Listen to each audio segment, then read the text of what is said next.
का जो सबसे आखिर टीका बचेगा वो मैं लगाऊंगा।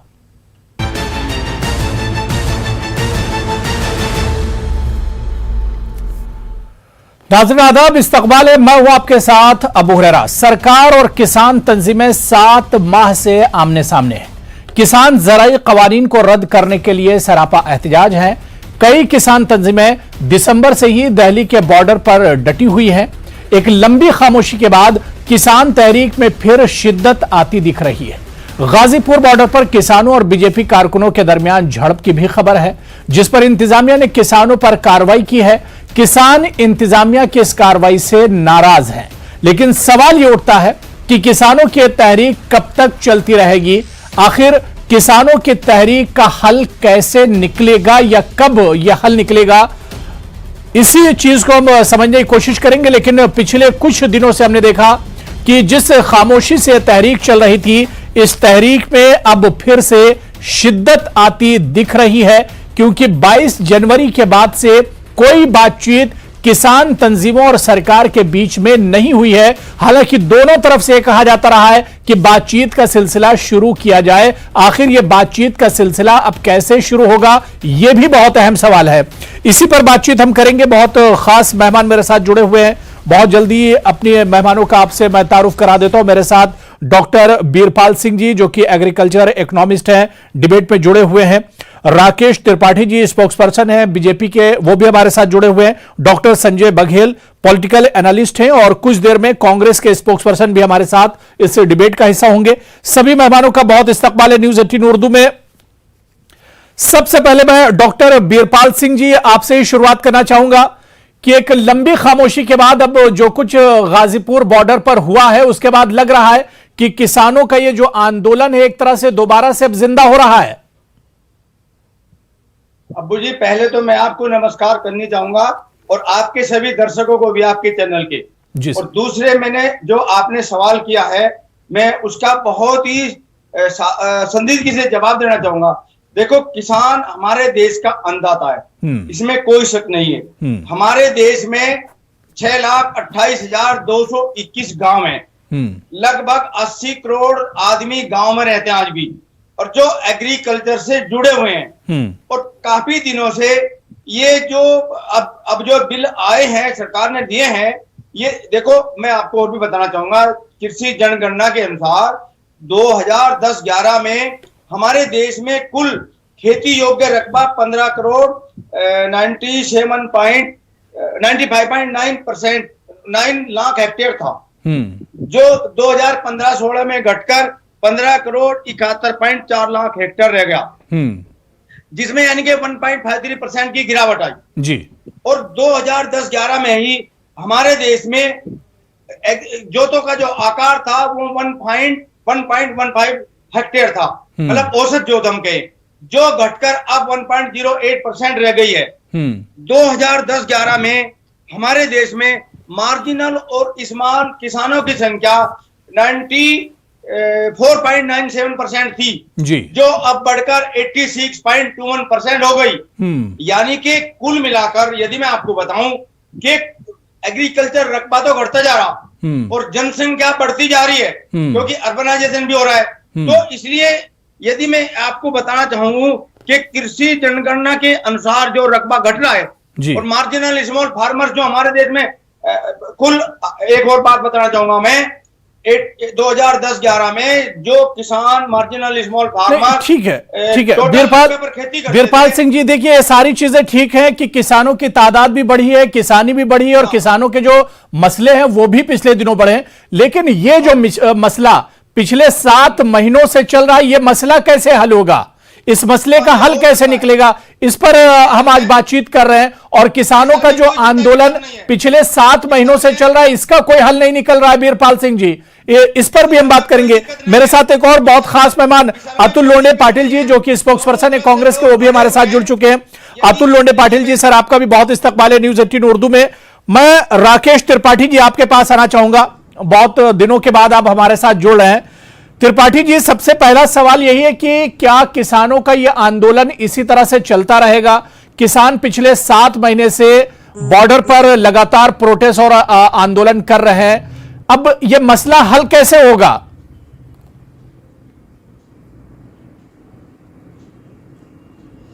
देखिए, अब मुझे इस बात को मैं बहुत जिम्मेदारी के साथ कहूंगा कि किसी भी सोते हुए व्यक्ति को जगाया जा सकता है, लेकिन अगर कोई व्यक्ति जाग कर सोने का नाटक कर रहा हो तो उसको जगाना संभव नहीं हो सकता है, क्योंकि वो पहले से जाग रहा है। देखिए, किसान आंदोलन के नाम पर पॉलिटिकल मोटिवेशन के आधार पर कुछ बहलाए फुसलाए गए लोगों का एक समूह है, जिसमें कई बार कुछ अराजक तत्व भी शामिल हो जाते हैं और अराजकता फैलाने का काम करते हैं। देखिए, किसान मसलों को लेकर के एक दर्जन मर्तबा सरकार के साथ बैठ करके डिस्कशन कर चुके हैं। सरकार ने हर तरह की जो उनकी मांगे थी, उन मांगों को मानने के लिए सरकार तैयार हुई है। सरकार ने कई संशोधन स्वीकार किए हैं। बावजूद इसके अगर इस बात की जिद है कि नहीं, किसान कानूनों को वापस किया जाए, किसान कानूनों को रद्द किया जाए, तो मैं मानता हूं यह जिद ठीक नहीं है। ये किसान कानून व्यापक हित में किसानों के लिए लाभकारी है, हितकारी है, और इसको अलग अलग तर्कों से, अलग अलग मीडियम से इसको समझाया भी गया है और इसको देश का आम किसान मान भी रहा है। अगर देश का आम किसान नहीं मान रहा होता तो देश के पूरे बड़ी संख्या में किसान हैं, एक बड़ा आंदोलन होता। लेकिन ये मुट्ठी भर कुछ लोग जो पंजाब की सरकार के द्वारा मोटिवेटेड है, जो दिल्ली की सरकार द्वारा फंडेड गए, ये उसके पीछे कुछ पॉलिटिकल मोटिवेशंस हैं, जिसके कारण ये आंदोलन की शक्ल लगातार बनी हुई है। ये डायलॉग करने में विश्वास नहीं रख रहे हैं, क्योंकि सरकार तो लगातार डायलॉग करने के लिए तैयार है। सरकार ने लगभग एक दर्जन मर्तबा इनके साथ बातचीत भी की है, लेकिन ये किसी समाधान की तरफ जाना ही नहीं चाहते हैं, क्योंकि इसके पीछे कुछ पॉलिटिकल मोटिवेशन है। मैं इस बात को फिर बहुत जिम्मेदारी के साथ कहूंगा कि इस देश का जो अन्नदाता है, जो किसान है, जो हमारे पेटों को भरने का काम करता है, जो धरती का सीना चीर करके उसमें अनाज बोने का काम करता है, देखिए वो कभी भी इस तरह की जिद के साथ नहीं आएगा, बड़े मन के साथ रहेगा। और मैं मानता हूं कि इस बार जिस तरह से गेहूं की रिकॉर्ड उपज हुई है, अगर किसान आंदोलन में होता तो ये खेतों में गेहूं कौन पैदा कर रहा है? ये वास्तविकता में किसानों के नाम पर अतुल पाटिल जी, लोग हैं। अतुल पाटिल जी, फिर वही चीज देखिए छिड़ गई जो शुरू से सरकार कहती रही कि ये लोग बहलाए फुसलाए हुए लोग हैं जो प्रोटेस्ट कर रहे हैं। ये तो किसान है ही नहीं, जो किसान है वो खेतों में काम कर रहे हैं। और बार बार जो बीजेपी और सरकार इल्जाम लगाते हैं कि ये तो अपोजिशन की देन है, अपोजिशन के बहलाए फुसलाए लोग हैं जो प्रोटेस्ट कर रहे हैं। अतुल पाटिल जी, ऐसा है कि जब तक यही लोग वोटिंग कर रहे थे सरकार को, सारी जातियों को इकट्ठा करके हिंदू नाम से जो बहलाया फुसला गया, 1.5 गुना एमएसपी देने से जो बहलाया फुसला गया, तब तक सब ठीक था। जब ये सब मिलके किसान हो गए तो सब गलत हो गया, एनआईए तक थोपा गया। मुझे एक बात बताइए, जो कहावत हमारे मित्र ने भाजपा के कही है कि जो सोने का स्वांग करे, उसे हम क्या कर सकते हैं? ये सरकार को लागू पड़ता है।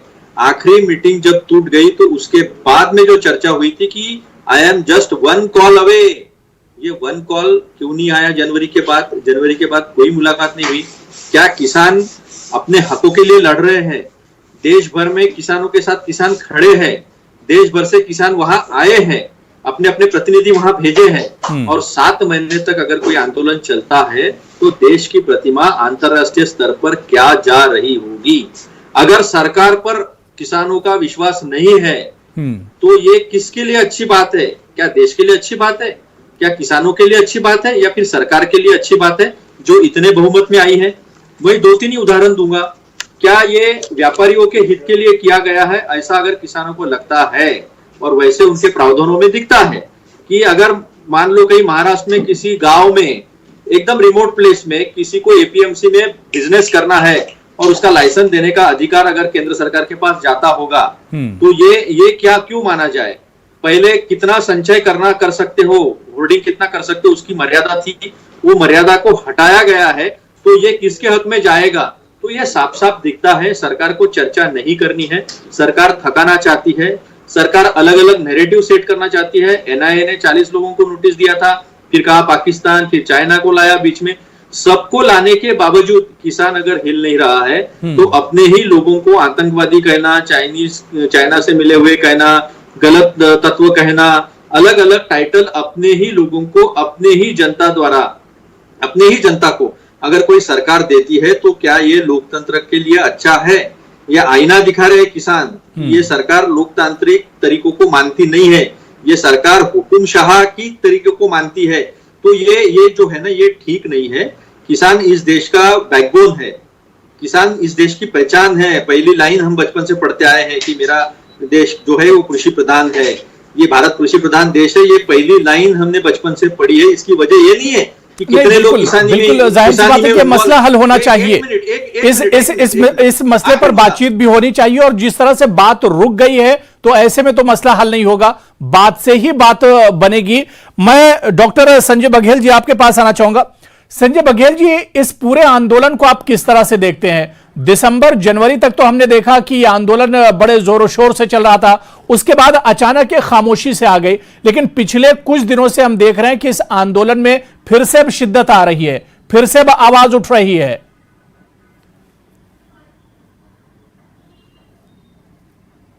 अबू, मैं बोलना चाहूंगा और बताना चाहूंगा कि ये जो किसानों की मांग है बिल्कुल जायज है, लेकिन मुझे जो लगता है इतने दिनों से आंदोलन जो चल रहा है उसका तरीका बिल्कुल गलत है। क्योंकि आप देखिए जिस तरह से किसान आंदोलन कर रहे हैं, और जहां किसान आंदोलन कर रहे हैं, जिस गाजीपुर बॉर्डर की बात आपने की, उसी गाजीपुर बॉर्डर के पास मैं रहता हूं। तो किसान आंदोलन बनाम आम आदमी आंदोलन एक तरह से मुझे समझ में आता है, क्योंकि किसानों ने जिस तरह से रास्ता रोक के रखा है उसमें सबसे ज्यादा परेशानी जो हो रही है वो आम आदमी की हो रही है। जहां तक सरकार, जबकि ये होना चाहिए आंदोलन सरकार बनाम किसान आंदोलन होना चाहिए, कहने के लिए सरकार बनाम किसान आंदोलन है, लेकिन इसमें सरकार को कोई प्रभाव नहीं पड़ता, क्योंकि जहां सरकार के दरवाजे हैं, जहां तक किसानों की आंदोलन सरकार के दरवाजे तक पहुंचनी चाहिए वहां तक नहीं पहुंच पा रही है। क्योंकि आपको आंदोलन करना है तो सरकार के चौखट पे जाके करना चाहिए, पहली बात। दूसरी बात, मुझे जो पाटिल साहब ने कहा उस बात से मैं सहमत हूं कि देखिए जिद करने के बाद एक बर्फ जो पिघल चुकी है, एक तरह किसान आंदोलन की, इतनों दिनों से आंदोलन चल रहा है, वो बर्फ जो पिघली है, जमी है, वो पिघलेगी कैसे? क्योंकि मुझे लगता है जो किसान आंदोलन के सबसे बड़े नेता है राकेश टिकैत साहब, उनका अपना जो सिद्धांत है उनके अपने पिताजी के सिद्धांत के खिलाफ बैठता है। क्योंकि बाबा महेंद्र सिंह टिकैत कहा करते थे, किसान आंदोलन जब वो भी चलाते थे, कि यदि आप आंदोलन के मोड़ में कभी भी जाएं तो हमेशा बातचीत का दरवाजा खोल कर रखें। और जब बातचीत का दरवाजा खुलता है तो वो ये भी कहते थे बाबा महेंद्र सिंह टिकैत कि यदि सरकार झुकती है तो पहले 25% ले लो, फिर 75% के लिए लड़ो। लेकिन यहाँ सरकार तो अपनी तरह से अपनी तरफ से कह देते कि हम एक फोन कॉल के दूरी पे हैं, बहुत सारे शर्तें मानने को तैयार भी है, लेकिन जो है किसान है बिल्कुल झुकने को तैयार नहीं। मुझे जो लग रहा है अभी तक, क्योंकि आप एक एक बात मनवाएंगे तो हो सकता है धीरे धीरे आपकी बर्फ जब पिघले और आपकी बात धीरे धीरे सब सुनी जाए, लेकिन अड़ियल रवैया लोकतंत्र में या किसी भी इस तरह के आंदोलन में मुझे लगता है बहुत दिन तक लंबा नहीं खिंच सकता। और इसमें से एक तरह से जो मास अपील आती है, जो जन भागीदारी आती है, क्योंकि जनता ही को आप परेशान कर रहे हैं, जो रोज आने जाने वाली जनता है उसी को आप बाधा पहुंचा रहे हैं, तो एक तरह से जो सिंपैथी गेन होनी चाहिए, सहानुभूति गेन होनी चाहिए, वो भी धीरे धीरे खत्म हो गई है। अब मैं देखता हूं काफी कम किसान हो गए, फिर से आ रहे हैं, मैं बिल्कुल सहमत हूं। कौशाम्बी थाने पे भी मैंने कल देखा कि वहां पे कुछ किसान लोग बैठे हैं, एफआईआर दर्ज करने को लेकर के बैठे हुए हैं। लेकिन जन भावना यदि आपके साथ नहीं होगी तब तक आप कोई बड़ा आंदोलन नहीं खड़ा कर सकते। दूसरी बात, ये बिल्कुल मैं मानता हूं कि ये कहीं ना कहीं आंदोलन पीछे से कहीं ना कहीं से पुश किया जा रहा है, क्योंकि चुनाव आने वाले हैं, और चुनाव में यदि आप सोच कि एक प्रेशर ग्रुप का काम करें तो उससे बहुत कुछ, मैं बार बार कहता हूं, इस सरकार को कुछ होने वाला नहीं, प्रेशर ग्रुप का काम नहीं करती है सरकार। ठीक है, तो थोड़ा सा मुझे लगता है किसानों को अपनी भी बात मनवाने के लिए थोड़ा सा झुकना चाहिए। बिल्कुल जाहिर सी बात है कि दोनों ताली तो दोनों हाथ से बजेगी, और इसी वजह से दोनों लोगों को आगे आना होगा। मैं डॉक्टर बीरपाल सिंह जी आपके पास आना चाहूंगा। बीरपाल जी, जब जिद दोनों तरफ से होगी तो फिर बात कैसे बनेगी? जो बात यहां पर डॉक्टर संजय बघेल जी कह रहे थे कि जब नरमी दोनों तरफ से होगी, दोनों लोग बातचीत की मेज पर आएंगे, टेबल पर आएंगे, तभी तो मसले का हल निकल सकता है। एक तरफ सरकार भी जिद पर है कि हम बातचीत तो करेंगे, लेकिन जो कानून है उसके रद्द करने पर बात नहीं होगी, दूसरी तरफ किसान भी अपनी जिद पर हैं, तो बात बनेगी कैसे बीरपाल जी? मैं पश्चिमी उत्तर प्रदेश का रहने वाला हूं और राकेश टिकैत के पास ही मेरा गांव है, और मैं अभी एक हफ्ता गांव में रहता हूं। मेरे गांव से एक भी आदमी इस आंदोलन में नहीं है। क्या कारण है? और 99% लोग कोई नहीं है, कोई नहीं चाहता।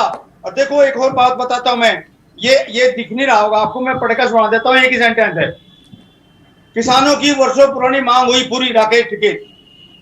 ये जब जिस दिन ये बिल पास हुए उस दिन राकेश टिकैत जी ने एक लंबा चौड़ा भाषण दिया था कि ये वर्षों पुराना मेरे पिताजी का सपना पूरा होगा और हम इससे बहुत खुश हैं। हमारे किसान नेता जितने भी हैं वो भी कह रहे हैं कृषि सुधारों से परिचित हो किसान। ये एक वैकल्पिक सुविधा है किसानों के लिए, एपीएमसी से छोड़कर जो बाहर अपने माल को बेच सकते हैं, ये एक सुविधा है ना, कि कोई दिक्कत नहीं है इसमें किसानों को। दूसरे मैं आपको बताना चाहूंगा, देखो जैसे बघेल जी बता रहे हैं, बिल्कुल सही कह रहे, ये भी जानते हैं, मैं भी जानता हूं, मैं तो दिल्ली में रहता हूं और इतने बड़े इंस्टीट्यूट में, मैं तो IRI में 36 साल किसानों के खेत में मैंने रिसर्च की है। मेरे को मैं पूरी आपकी डिबेट को ले सकता हूं, लेकिन ये तो हिस्सेदारी है सभी की। मैं आपको बताना चाहूंगा, देखो दोनों तरफ अड़े बैठे, ये अड़ने का तरीका नहीं है। इवन सरकार ने 11 बार किसानों को बुला लिया जी। किसान कोई भी अमेंडमेंट का तरीका किसानों ने नहीं बताया। बिल्कुल एक शब्द है कि ये कानून रद्द हो। भाई रद्द क्यों करने हैं, रद्द नहीं हो रहे, इनमें आप अमेंडमेंट बताइए क्या चाहते हो। दूसरे देखो, मैं कहता हूं दोनों थोक को झुकना पड़ेगा। 60% 60% तो सरकार झुकेगी और 40% किसान झुकेंगे और मसला हल। इसलिए किसानों को पहले सोचना, सरकार तो रोज बुला रही है इनको कि आ जाओ भाई बैठ के बात कर लो, आ जाओ भाई संशोधन करते हैं, आ जाओ भाई मसला हल करते हैं। तो ये जो कुछ बैठे हैं ना, इनमें बहुत राकेश त्रिपाठी जी बड़े बड़े किसान हैं। डॉक्टर बीरपाल सिंह जी कह रहे हैं किसान झुकने के लिए तैयार हैं, 40% किसान झुकेंगे और 60% सरकार को झुकना होगा, तभी बात बनेगी। राकेश जी,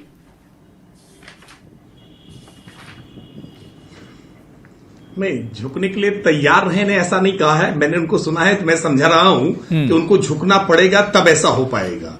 सरकार 60% झुके, 40% किसान झुके, ऐसा फार्मूला बीरपाल जी कह रहे हैं। सरकार बिल्कुल, जितने सरकार में कोई अड़गल रवैया नहीं है, सरकार से जितनी अपेक्षा की जाएगी सरकार उतनी। नहीं राकेश जी, सरकार तो कह रही बातचीत करेंगे, लेकिन उन कानून पर हम कोई बातचीत नहीं करेंगे, कानून रद्द होने पर कोई बात नहीं होगी। तो ये एक जिद तो हुई सरकार की।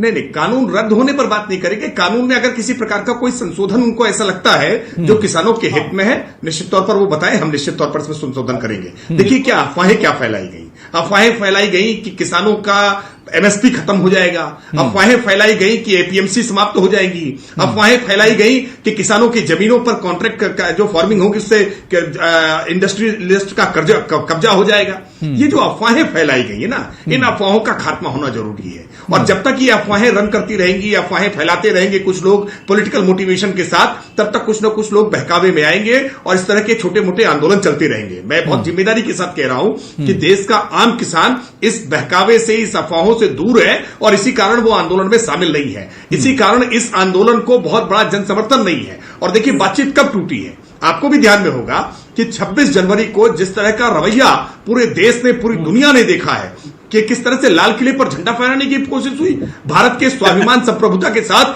खिलवाड़ करने का प्रयास किया गया। भारत के तमाम नौजवान जो जवान है, नहीं ठीक है, देखिए राकेश त्रिपाठी जी, ये सारी चीजें तो हो गई, के ऊपर जिस तरह से हमला किया गया, राकेश जी ये सारी चीजें हो गया। अब इस चीज को आगे किस तरह से बढ़ाया जाए, क्योंकि आगे ही देखना है, पीछे पलट कर तो नहीं देखना है। अब ये बातचीत जो 11 बार हुई थी, इस बातचीत को फिर से कैसे पटरी पर लाया जाए, इसके लिए सरकार क्या कुछ सोचती है? देखिए ये बात आंदोलन कर रहे जो किसान नेता हैं उनको तय करनी है। वो बातचीत करने के लिए अगर अपने शुद्ध मन से आ जाएंगे तो सरकार बातचीत करने के लिए बिल्कुल तैयार है। इस शर्त को, इस जिद को छोड़ करके आवे कि हमको किसानों के कानूनों को रद्द कराना है। देखिए आप जब किसी प्रावधान पर कि इस प्रावधान में पर्टिकुलर हमें ये समस्या है या हमारी ये शंका है, हमको इसको लेकर के संदेह है, अगर आप समाधान दे सकते हैं तो समाधान दीजिए, वरना इस कानून को हटाइए, इस प्रोविजन को हटाइए। अगर ये बात आप लेकर के आएंगे तो निश्चित तौर पर समाधान होगा। कुछ सवाल किसान नेताओं ने इससे पहले भी हटाए और आपने देखा होगा कि इस आंदोलन में शुरुआती दौर में जितने किसान संगठन या किसान नेता जुड़े थे, धीरे धीरे करके एक एक करके तमाम किसान संगठन और किसान नेता इस आंदोलन से दूर हो गए, क्योंकि उनको ये महसूस हो गया कि सरकार को लेकर के जो गतिरोध बनाया जा रहा है, सरकार को लेकर के जो अफवाहें फैलाई जा रही हैं, उसमें दम नहीं है। जब सरकार के साथ बातचीत की है, अतुल पाटिल जी, सरकार ने संशोधन क्या कांग्रेस चाहेगी या अपोजिशन चाहेगा कि बातचीत दोबारा से शुरू हो? क्योंकि बातचीत अगर शुरू नहीं होगी तो ये मसला फिर हल नहीं होगा।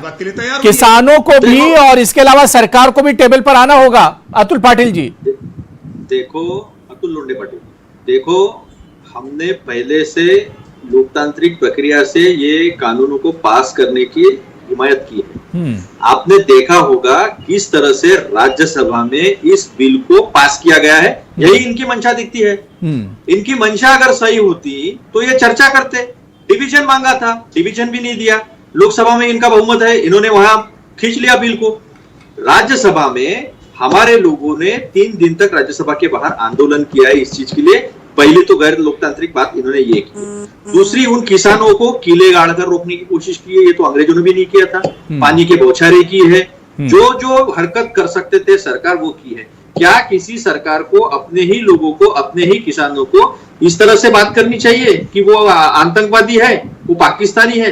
ये तरीका होता है आंदोलनकारियों से बात करने का। दूसरी सबसे अहम बात, नहीं, अब तो 200 किसानों पर एफआईआर भी दर्ज हो गया है। गाजीपुर बॉर्डर पर कल जो कुछ हुआ उसमें 200 किसानों पर एफआईआर भी दर्ज हुआ है। जातिवाद घुसाने के जो काम किया है उसके ऊपर राकेश टिकैत जी ने बोला है, उसे हमको बोलने की जरूरत नहीं है। लेकिन एक बात आप समझिए कि गांव-गांव में जो बड़ी-बड़ी सभाएं, किसान सभाएं लगी है, गांव-गांव में जो महिलाएं ट्रैक्टर चलाकर आई है, जो महिलाओं ने, जब पुरुष वहां पर है तो महिलाओं ने वहां पर किसानी की, लोग आ जाकर किसानी कर लोग वापस आ रहे, तो उनका अपने किसानी से जो जुड़ाव है, जो उनका कर्तव्य है इस देश को अन्नदाता बनके काम करने का, वो कर रहे हैं, तो उसको गलत तरीके से रिप्रेजेंट किया गया है। हमारी मांग इतनी ही है, कानून लाने से कोई मना ही नहीं कर सकता। वक्त के साथ कानून आने चाहिए, बदलाव भी होने चाहिए। बदलाव को कोई रोक नहीं रहा, कांग्रेस भी बदलाव को रोक नहीं रही है। हमारा ये कहना है, जितने भी स्टेक होल्डर्स है, जो लोग इससे जुड़े हैं, वो सारे लोगों से पूरी की पूरी चर्चा होनी चाहिए, न कि अपने गिने चुने लोगों से चर्चा करके उसको ये दिखाया जाए कि हमने सबसे चर्चा की थी। ठीक है डॉक्टर संजय बघेल जी, अब जिस तरह से ये आंदोलन चल रहा है, जितनी बड़ी तादाद में लोग आंदोलन से जुड़े हैं, या दोबारा से जिस तरह से हमने देखा कि गाजीपुर में जो कुछ हुआ और उसके बाद किसान अब फिर से एक तरह से एक्टिव हो रहे हैं, तो अब ये आंदोलन किस तरफ जा रहा है सर? क्योंकि यूपी में भी अब चुनाव आने वाले हैं, पंजाब में भी चुनाव होंगे, तो आने वाले दिनों में कुछ रियासतों में चुनाव होंगे, और उससे पहले अब जो तेजी दिख रही है इस आंदोलन में, तो इसके क्या कुछ माने निकाले जाएं संजय बघेल जी? देखिए अबू, मैं पाटिल जी की बातों से थोड़ा सा भी सहमत हूं और थोड़ा सा त्रिपाठी जी की बातों से सहमत हूं जी। वो मैं इसलिए बोल रहा हूं कि मैं किसी का पक्ष नहीं ले रहा हूं, मुझे जो सच लग रहा है वो मैं बोल रहा हूं जी। मुझे लगता है प्रारंभिक दौर में जिस तरह से सरकार ने इस आंदोलन को हैंडल करने की कोशिश की, उससे कुछ भूले हुए, हमें पुरानी बातों पे वैसे नहीं जाना चाहिए। फिर सरकार ने जब झुकना चालू किया, तब किसान लोग अपना अड़ियल रवैया अख्तियार कर लिए। क्योंकि मुझे लगता है 12वें राउंड की बात तक, जब एक फोन कॉल की दूरी की बात आई, तो आप जब किसान की बात कर रहे हैं, अपने की मांगों की बात कर रहे हैं, तो मुझे लगता है जब बात लेकर आप जाते हैं, विज्ञान भवन जितनी बार मीटिंग हुई, तो आपके पास कोई ब्लूप्रिंट नहीं था, आपके पास कोई रोड मैप नहीं था। तो मुझे लगता है कि जब भी आप बातचीत के निष्कर्ष में जाएं, तो कहते हैं कि 2 कदम आप चलो, 2 कदम हम चले, तो रास्ता कोई ना कोई बीच का निकल जाएगा। बिल्कुल। लेकिन यदि कोई 2 कदम आगे बढ़ाता है, कोई बिल्कुल टच से मस होने के लिए एकदम से तैयार नहीं है, तो बात कभी भी नहीं बनती। इसीलिए मैं बार बार कहता हूं, बाबा महेंद्र सिंह टिकैत के सिद्धांत को बिल्कुल मानना चाहिए। और कभी भी दुनिया में और जीवन में कभी ऐसे नहीं होता कि 100 में 100% किसी के साथ उसकी बात पूरी तरह से मान ली जाए। क्योंकि मुझे लगता है, यदि किसान, मैं बिल्कुल ये मानता हूं, किसान की जो मांग है, जिस तरह से सरकारी नौकरी में काम करने वाले लोगों का टीए बढ़ा है, डीजल पेट्रोल के दाम बढ़े हैं, और दूसरी जो एफएमसीजी कंपनियां हैं, जो खाद्य उत्पाद वाले सामान हैं, जिस तरह से उनमें महंगाई दर बढ़ी है, उसके हिसाब से यदि किसानों द्वारा उपजाया गया अन्न का हिसाब किताब करें, तो उसमें बिल्कुल बढ़ोतरी नहीं हुई है। यदि हम कहें कि इनमें 100% तक बढ़ोतरी हुई है पिछले 60 साल में, तो किसानों के अनाज में बढ़ोतरी मुश्किल से 5 से 12% से ज्यादा नहीं हुई है। हम पिछले 60 साल का आंकड़ा बता रहे हैं। तो ऐसे में मुझे लगता है, यदि आपको आपकी एमएसपी की बात हो, या कि किसान जमीन बेचने की बात हो, या जमीन अधिग्रहण की बात हो, कुछ भी बात करना है, तो आप कुछ शर्तों को लेकर जाइए, कुछ अपने नियम बनाइए, कुछ ब्लूप्रिंट बनाइए, कुछ रोड मैप बनाइए, फिर बात बनिए। ठीक है, हम आपकी 4 बातें मानते हैं, 2 बात हमारी मान लीजिए। यदि इस तरह का अब मौका फिर से आया है, यदि फिर से यही अड़ियल रवैया अख्तियार किया जाएगा, तो मुझे लगता है फिर बात कहीं ना कहीं फंसेगी। बिल्कुल, क्योंकि यदि अब फिर से किसान एकदम से उत्साहित हो रहे हैं, हो सकता है उनका जो है किसान वाला जो काम काज है, एक तरह से फसलें कट गई हैं, इसलिए दोबारा आप मैदान पे आ सकते हैं, आंदोलन। बिल्कुल जाहिर सी बात है कि दोनों तरफ से जब अमली तौर पर कदम उठाया जाएगा तभी जो बर्फ जमी हुई है ये बर्फ पिघलेगी, और जब बर्फ पिघलेगी दोनों लोग टेबल पर बैठेंगे तभी बातचीत से ही एक तरह से बात बनेगी। और ऐसे में किसानों को भी सोचना होगा कि किस तरह से पहल की जाए, और सरकार की ज्यादा जिम्मेदारी बनती है कि सरकार भी इस पर सोचे कि बात बनेगी किस तरह से, क्योंकि एक लंबे वक्त से प्रोटेस्ट चल रहा है, एक लंबे वक्त से यह आंदोलन चल रहा है। इस आंदोलन को कैसे खत्म किया जाए यह एक जिम्मेदारी सरकार पर भी बनती है और किसानों पर भी आयद होती है। इसी वजह से कहा जाता है कि ताली दोनों हाथों से बजती है, यानी दोनों तरफ से अब कोशिश करने की जरूरत है ताकि इस लंबे आंदोलन को खत्म किया जा सके। और जो नाराजगी है, किसानों का जो कॉन्फिडेंस है, उनका कॉन्फिडेंस भी सरकार को ही एक तरह से जीतना है, क्योंकि सरकार का ही ये सब कुछ किया धरा है और इस पर सरकार को ही एक तरह से बात मनानी होगी, और इसके लिए क्या कुछ करना है वो सरकार बेहतर जानती है। बहुत बहुत शुक्रिया डॉक्टर संजय बघेल जी मेरे साथ जुड़ने के लिए, राकेश त्रिपाठी साहब, अतुल लौंडे पाटिल जी और डॉक्टर बीरपाल सिंह जी, सभी का बहुत बहुत शुक्रिया डिबेट में जुड़ने के लिए। आदाब।